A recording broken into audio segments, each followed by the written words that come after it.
ce geste de toi viendra mon secours. Viens semer dans mon âme le grain de l'amour.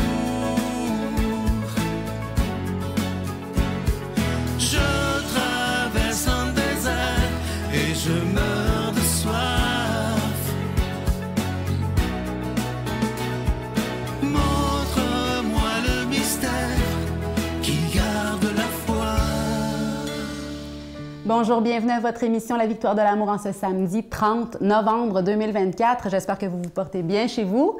On rejoint tout de suite pour sa chronique, comme à tous les samedis, l'abbé Stéphane Roy. Et à l'homélie, ce sera le père Michel-Marie de Paris.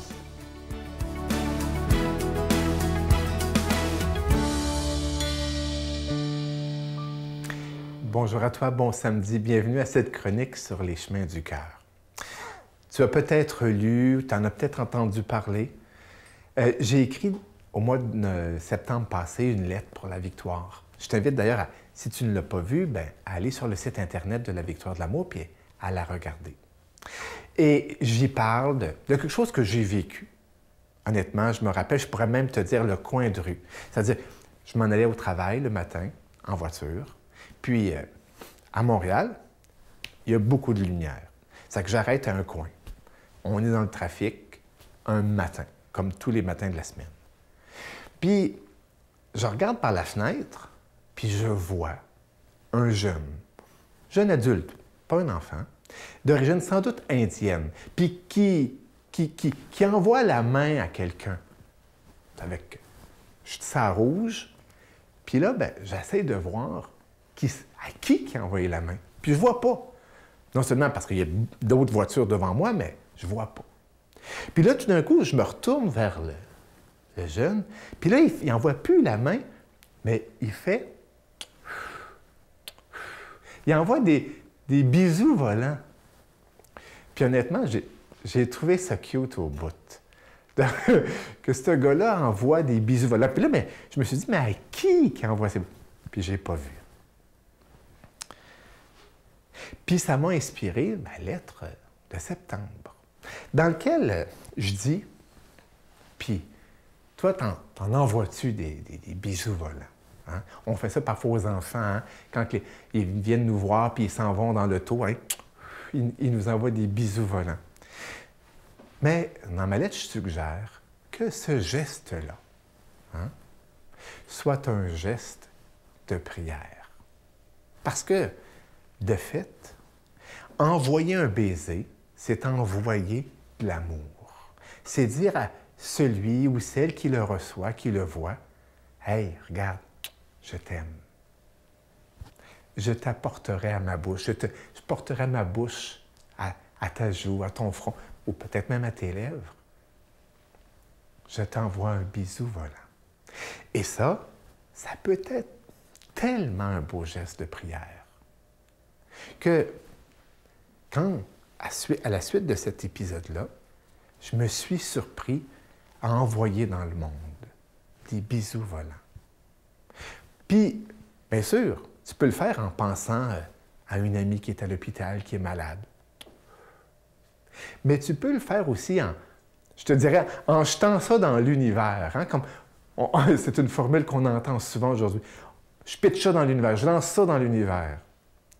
Et si toi et moi, on se disait que, c'est jamais, mais jamais, jamais perdu un bisou volant. Parce que les grands vents de l'esprit vont faire en sorte qu'ils vont l'amener là aussi qu'il en a besoin. Puis qu'il va être catché, qu'il va être pris par quelqu'un qui en a besoin. Or, on peut l'envoyer en Ukraine, on peut l'envoyer aux enfants qui sont maltraités. Mais aussi, on peut dire à Dieu, je veux juste rajouter plus d'amour à ce monde qui en manque. Puis regarde, je fais ma prière. Je fais ma prière. Honnêtement, c'est clair que c'est un peu original comme geste, mais toi et moi qui sommes des gens simples, puis qui sommes des gens de cœur, envoyons des bisous volants. Bonne semaine. Notre Père qui es aux cieux, que ton nom soit sanctifié, que ton règne vienne, que ta volonté soit faite sur la terre comme au ciel. Donne-nous aujourd'hui notre pain de ce jour. Pardonne-nous nos offenses, comme nous pardonnons aussi à ceux qui nous ont offensés. Et ne nous laisse pas entrer en tentation, mais délivre-nous du mal, car c'est à toi qu'appartiennent le règne, la puissance et la gloire pour les siècles des siècles. Amen. La Victoire de l'amour vous invite à célébrer 30 ans d'amour au Centre Vidéotron de Québec, le 24 mai 2025, de 13h à 17h. Avec Mélissa Bédard, Patrick Normand, Nathalie Laure, Guylaine Tanguay et la présence exceptionnelle de Michel Thor. Témoignages et conférences avec Sœur Angèle, Dominique Bertrand, David Bernard, Christine Michaud, Martin Larocque, Claire Jacques, Victor et l'équipe de la Victoire de l'amour. Billets en vente maintenant sur lavictoiredelamour.org.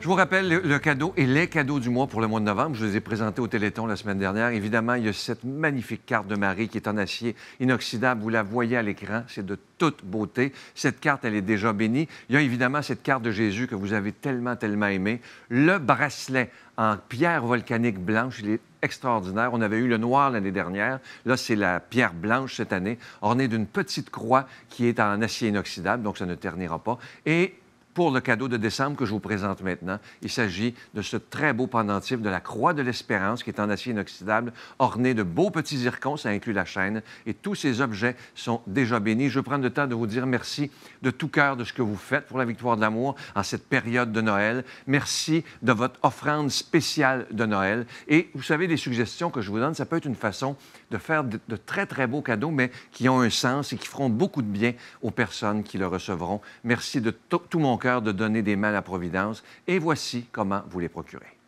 Par la poste à la Victoire de l'amour, casier postal 120, succursale Boucherville à Boucherville, le J4B 5E6. Ou par téléphone, par carte de crédit, du lundi au jeudi, de 8h à 17h, au 514-523-4433, ou à notre numéro sans frais, le 1-888-811-9291.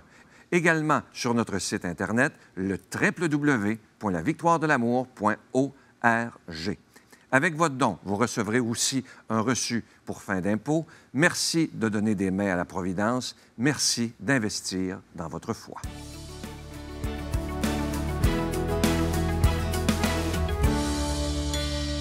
Mon Dieu, donnez-moi la sérénité d'accepter les choses que je ne peux changer, le courage de changer les choses que je peux et la sagesse d'en connaître la différence. Amen.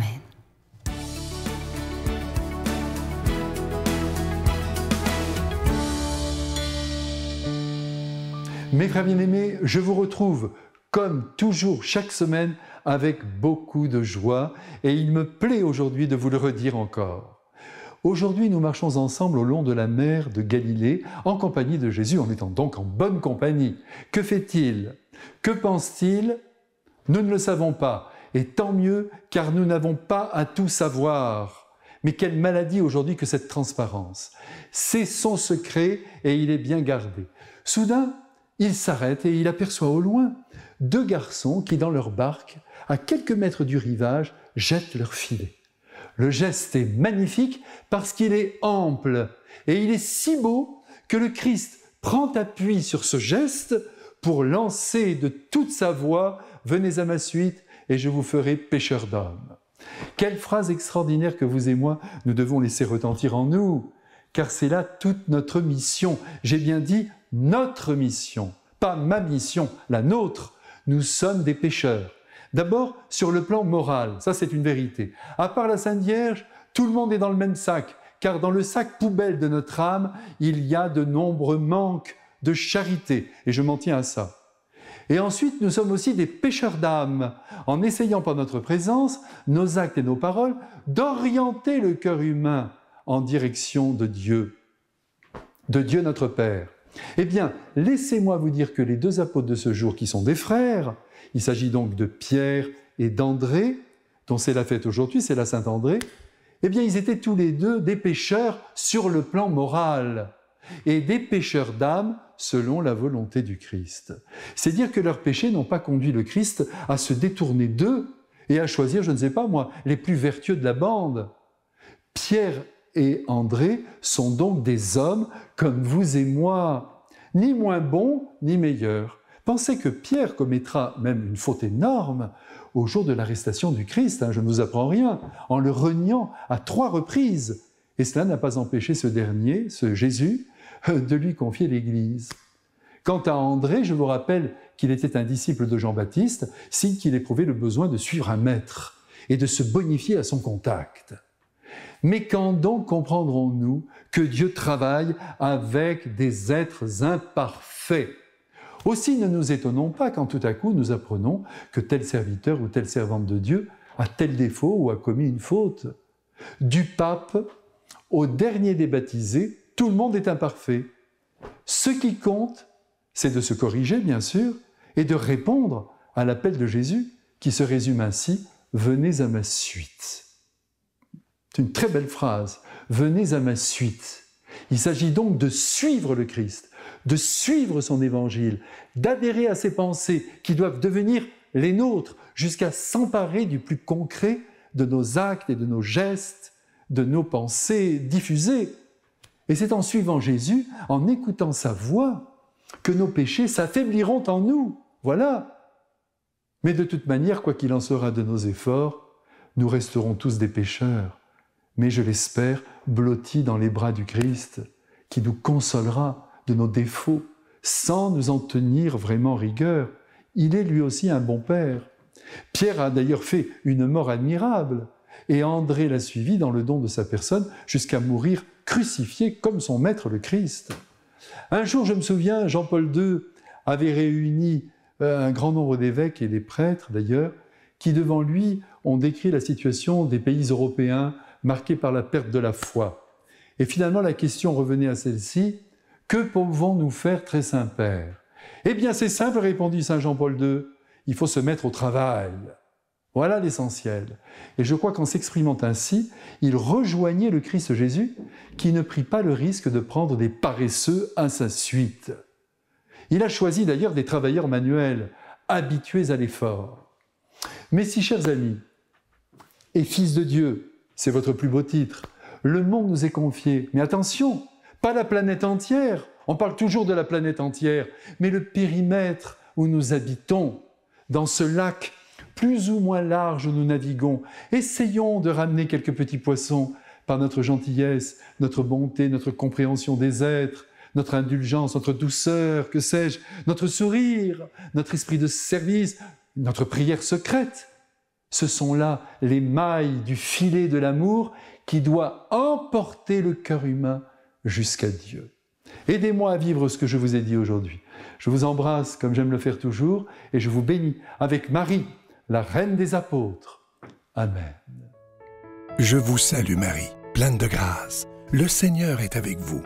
Vous êtes bénie entre toutes les femmes, et Jésus, le fruit de vos entrailles, est béni. Sainte Marie, Mère de Dieu, priez pour nous pécheurs, maintenant et à l'heure de notre mort. Amen.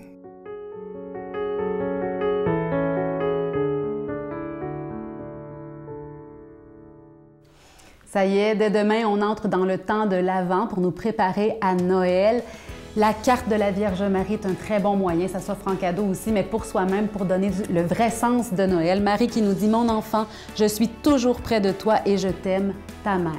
C'est Marie qui nous donne Jésus dans la crèche à Noël. Donc, prions-la, invoquons-la, demandons-lui de nous prendre près d'elle.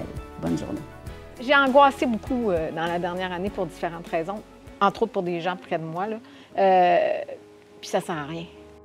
Petit tambour s'en va, parapapam. Il sent son cœur qui bat, parapapam. Au rythme de ses pas, parapapam, rapapam, rapapam. Oh, petit enfant, parapapam.